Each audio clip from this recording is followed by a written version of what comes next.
네, 안녕하세요. 오늘은 이제 액티베이션 펑션에 대해서 알아보도록 하겠습니다. 지난 시간에 이제 논리니어 모델링을 어떻게든 하면 할 수 있다 이런 얘기를 했었는데 이것보다 액티베이션 펑션 하는 방법이 사실 훨씬 편해요. 훨씬 편한데 뭐 커널 메소드라는 것도 이제 한 시대를 풍미했던 거의 한 15년 동안 점령을 하고 있었던 메소드였기 때문에 일단 다뤘었습니다. 그래서 지난 시간에 이제 뭐 리니어 트랜스포메이션 다시 해보면 그러니까 어떤 이런 모델이 있을 때 이제 기존에는 이제 W 하나만 있던 거 설명을 드렸죠. 근데 뭐 당연히 여러 번 거칠 수 있어요. 이제 W1, W2, W3 해서 원래는 뭐 D0의 이제 X 그 이제 인풋 데이터죠. 인풋 데이터의 피처만큼 한다고 했으면 뭐 이걸 곧바로 이제 2로 이제 뭐 변환하는 게 아니라 이제 점진적으로 D1에서 D1, D0에서 D1, D1에서 D2 이런 식으로 할 수 있어요. 그래서 뭐 행렬 한번 비슷하게 나타내 보면 이렇게 되겠죠. 이제 피처가 D0개가 있으면 W1이라는 이제 그런 스페이스를 바꿔주는 그게 있으면 디멘전을 바꿔주는 게 있으면 이제 D0가 D1의 이제 피처로 바뀌겠죠. 그래서 최종적으로는 뭐 이제 2차원으로 변형하는 방법도 있겠죠. 이때 이게 이 리니어 트랜스포메이션 할 때 이 행렬 곱을 사용하잖아요. 이거를 맨머리라고 합니다. 보통 매트릭스 멀티플리케이션인데 뭐 맨머리라고 그냥 간단하게 얘기하시면 돼요.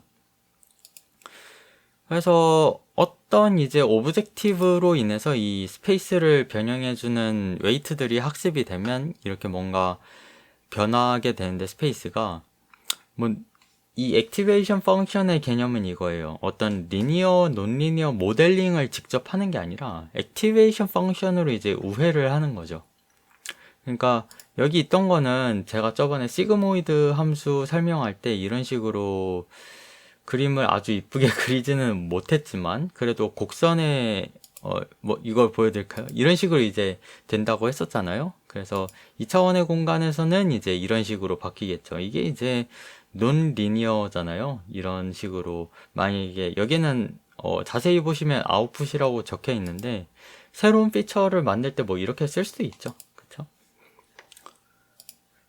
그래서 시그모이드 펑션으로 논리니어 모델링 이렇게 할 때 이거를 이제 그대로 이제 어떤 새로운 피처로 만들어 버리면 이제 그때 당시에는 이 점선에서 이런 식으로 보인다고 얘기를 드렸었는데 뭐 이런 이제 아주 간단한 리니어 모델링 죄송합니다. 리니어 트랜스포메이션 이거를 적용하면 이 리니어 트랜스포메이션 하기 전에 이런 식으로 시그모이드 함수를 적용해서 이 값이 뭐 보정 효과도 있고 이 0에서 1 사이로 나오니까요. 그리고 얘네가 이제 얼마나 중요한지에 대해서 살짝의 변화에도 이제 확 이제 드라마틱하게 바꾸는 효과가 있겠죠. 이거는 참고로 이제 그 벡터 이제 이 리니어 선형결합 리니어 컨비네이션 말씀드렸죠. 그거입니다. 그리고 트랜스포즈가 있는 거는 그 열로 바꾸기 위해서예요. 그 원래 W1 얘기했던 거. 근데 이제 그렇게 막 직관적이진 않잖아요, 사실. 그게 액티베이션 펑션이 뭐 그렇게 올려준다는 건 알겠는데 대강은 뭔가 뭐 어쨌거나 했는데 뭐 실제로 이제 D0에서 2차원으로 바꿔주는 그 클래시피케이션을 한다고 치면 이제 이런 식으로 어떤 행렬을 이제 이렇게 바꿔주고 이런 식으로 F 클래시파이라는 직접적인 이제 클래시피케이션을 수행하는 모델을 생각할 수 있겠죠. 이때 이거는 1이라고 이제 변환이라고 표기를 하는데 이 1은 인디케이터 펑션이라 그래요. 이제 0에서 0 아니면 1이라는 셋으로 집합이거든요. 그래서 이거는 결국에는 뭐 클래스 0냐 클래스 1이냐 하는 이제 그 둘 중 하나로 값이 매핑이 된다고 보시면 돼요. 근데 비주얼라이즈 제가 해보면 실제로는 이래요. 그러니까 클래시파이 하는 함수는 뭐 이렇게 되든 어떻게 되든 간에 어쨌거나 리니어 모델을 쓰는 게 가정이잖아요. 리니어 모델, 논리니어 모델 그 무슨 커널 메소드 같은 거 안 쓰겠다 하는 게 가정이니까 이렇게 하면 사실은 직선이잖아요. 전혀 논리니어가 아니잖아요. 근데 이게 어떤 거냐면 비주얼라이즈를 하기 위해서 어떤 스페이스를 우리가 가정을 계속 해야 되잖아요. 피처를 가정을 해야 되고 디멘전을 가정을 해야 되고. 근데 D0라는 어떤 스페이스는 사실 네, 저희는 이제 그 아주 복잡한 데이터, 사진 데이터 이런 거를 가정하고 있죠. 그럼 50만 차원의 데이터를 나타낼 수는 없잖아요. 비주얼라이즈 할 수는 없잖아요. 결국에 그리고 이제 두 개의 클래스로 뭐 예를 들어서 강아지나 고양이로 분류한다고 치면 이 데이터는 2차원 공간에 결국에는 나타나야죠. 그 이제 뭐 아무리 적어도 강아지냐 고양이냐 정도는 나와야 되니까. 그리고 태스크 자체는 이제 리니어 펑션만을 사용할 거니까 마지막에는 이제 결국에는 이 리니어 펑션으로 이제 클래시파이 해주는 모습으로 되는데 뭐 얘를 이제 저번에 뭐 클래스가 나누어졌으면 무조건 1 아니면 0 이런 식으로 로스 펑션 주는 거는 그렇다 치고 근데 클래시파이 하기 전에 인풋 단에서도 볼 수도 있어요. 이게 무슨 말이냐면 이제 디시전 바운더리가 변하는 것으로 치환할 수 있거든요. 그 데이터가 아니라. 근데 좀 상상력을 많이 발휘를 해야 돼요. 어떤 이제 D0라는 입력 데이터 대신에 피처, 추상적인 피처, abstractive 피처를 가정을 해야 돼요. 뭐 세타 스타라고 한번 해보겠습니다. 그리고 데이터가 아닌 펑션이 변형된다고 보아야 하는데 그 말은 이런 거랑 좀 비슷해요. 자, 이런 논리니어 디시전 바운더리를 이제 가정을 한다는 거는 무슨 말이냐면 이제 어떤 x가 놓인 스페이스 d0 뭐 n은 이제 데이터의 개수죠. d0의 각 로우에 해당하는 이제 데이터 포인트들이 있잖아요. 그거를 어떤 아주 앱스트랙티브한 피처 뭐 세타 스타 1, 세타 스타 2가 있다고 존재하고 아예 가정하고 액티베이션 펑션에 의한 논리니어 트랜스포메이션 과정이 이루어지면서 이 디시전 바운더리가 변하는 거예요. 공간 자체를 이제 어떤 아주 미묘하게 바꿔버리는 거죠. 그래서 이게 관점에 따라서 해석을 달리 할 수 있어요. 이 둘이 동일한 어떤 F 클래시파이라고 하더라도 F 클래시파이라는 직접적인 이제 분류를 하는 모델이라고 하더라도 좌측처럼 이제 논리니어 디시전 바운더리를 상상할 수도 있고 아니면 이미 이제 다 변환한 거 점으로 이제 변환한 거를 가정한다면 이런 식으로 리니어 디시전 바운더리를 생각할 수도 있죠.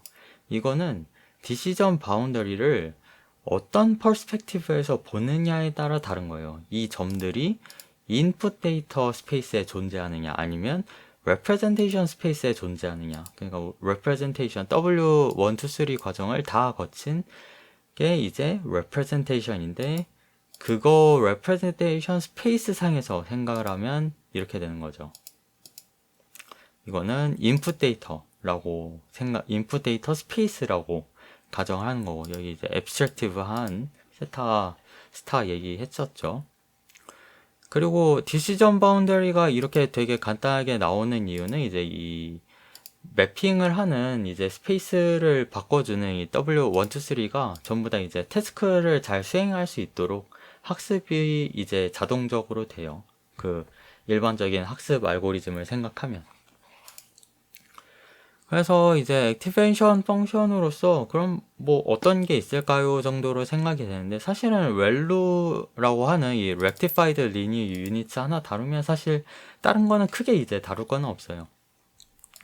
근데 정작 렐루라는 펑션은 좀 웃기죠? 0 아니면 x 그 x 이제 0 아래는 그냥 다 0으로 하고 0보다 작으면 그냥 무조건 0이고 크면 그냥 x 그대로 적용하는 방법이거든요. 근데 하이퍼볼릭 탄젠트라고 하는 방법이 예전에 많이 쓰였었어요. 이제 뭐 제가 말씀드린 시그모이드도 쓸 수 있었고.